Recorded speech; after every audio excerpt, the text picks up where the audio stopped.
It all started when Zohran Mamdani, the young and bold progressive leader, dared to challenge the very institution of Indian politics. In a packed political debate, Mamdani turned to the camera, his voice steady but filled with purpose, and unleashed a searing critique aimed directly at the heart of Narendra Modi's government. Modi's India, Zohran declared, is no longer the India of Gandhi's vision. It is an India built on fear, division, and religious nationalism. The room went silent, the air thick with anticipation. At that moment, nobody in the audience could have predicted how this would escalate. The conflict had been brewing for some time. Zohran, a staunch democratic socialist, had often spoken out about the growing influence of Hindu nationalism under Modi's leadership.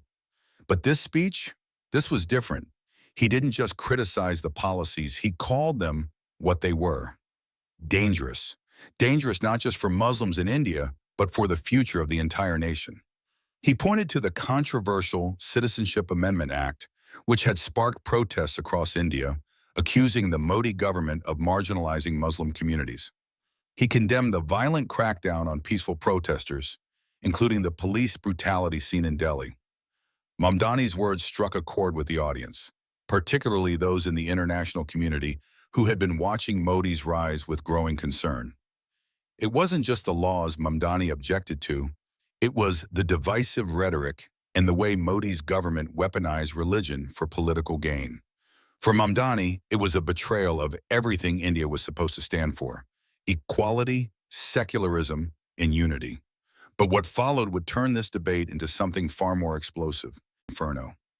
As soon as the debate ended, the backlash came, not just from the Modi camp, but from powerful media figures, Hindu nationalist groups, and even some political allies who once stood by his side.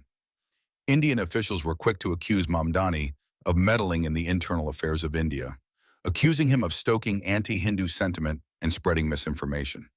The Modi government saw this as a direct threat to their carefully constructed image of a united India, where Hindu nationalism reigned supreme. On social media, Mamdani was trending, but not in the way he had hoped. The hashtag Zohran Mamdani anti-India was trending within hours. Right-wing commentators slammed him as an outsider who had no business criticizing Indian politics from abroad. The attacks weren't just political, they were personal. Zohran's critics mocked him for his naive and idealistic views, painting him as a young man who didn't understand the complexities of India's diverse and often fractured society. But Mamdani wasn't backing down. He took to his own social media platforms, confronting his critics head-on. His posts were filled with statistics, personal stories of the victims of Modi's policies, and a call to action that would leave an indelible mark on anyone who read them. As the firestorm of criticism grew, so did Mamdani's resolve.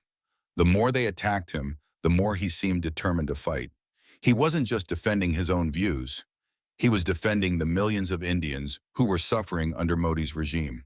The real turning point came when Zohran Mamdani decided to go even further. He wasn't content with just voicing his opinions in a debate or on social media. This was a man who believed in action. And what better way to strike at the heart of Modi's government than to bring this fight to the international stage?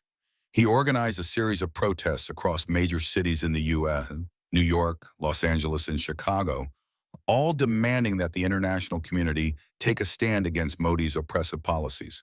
The protesters carried signs that read, "Defend India's secularism," and "Stop the persecution of Muslims in India." These protests quickly gained traction, drawing attention from human rights organizations and activists worldwide.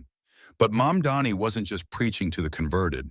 He called on people from all walks of life to join him in this fight, from Indian expats to non-Indians who recognized the danger of rising Hindu nationalism. This was no longer just a political debate. This had turned into a global movement. The most explosive moment came when Zohran appeared before the United Nations in Geneva, standing before a crowd of diplomats and human rights experts. He didn't mince words. The Modi government is not just a threat to the people of India. It is a threat to the values of democracy and secularism that the international community holds dear, he declared. The room was stunned. Mamdani's courage had catapulted him into the global spotlight. He had become the voice of millions of marginalized Indians, demanding justice and equality. His words didn't just resonate in the hall that day, they echoed across the globe. As the months went by, Zohran Mamdani's reputation continued to grow. He had not only become a prominent critic of Narendra Modi's government, but had emerged as a symbol of resistance against the erosion of democratic values. His courage, his conviction, and his willingness to stand up for the oppressed had turned him into a hero, not just in the eyes of the international community, but among the people of India who had felt voiceless under Modi's regime. The Indian government, feeling the heat from Mamdani's international campaign, was forced to respond. But it wasn't the response they were hoping for. The more they tried to discredit him, the stronger Mamdani's message became. International pressure mounted, and governments around the world began to scrutinize Modi's policies more closely. But Mamdani didn't stop there. He knew the fight for justice was long, but he had sparked a global conversation that could no longer be ignored. As he stood before crowds, speaking for those who couldn't speak for themselves, his message became clear. In the face of tyranny, it was not fear but courage that would win the day. Zohran Mamdani, the once young, idealistic politician, had become a global hero. A man who stood for justice, a man who didn't back down, a man who would continue to fight for the rights of millions of people, no matter the cocktail. As he spoke to his supporters, urging them to continue the fight for equality, he concluded with a powerful statement. This is not just about India. This is about standing up for what's right, no matter where you are. The fight for justice doesn't end here. It only begins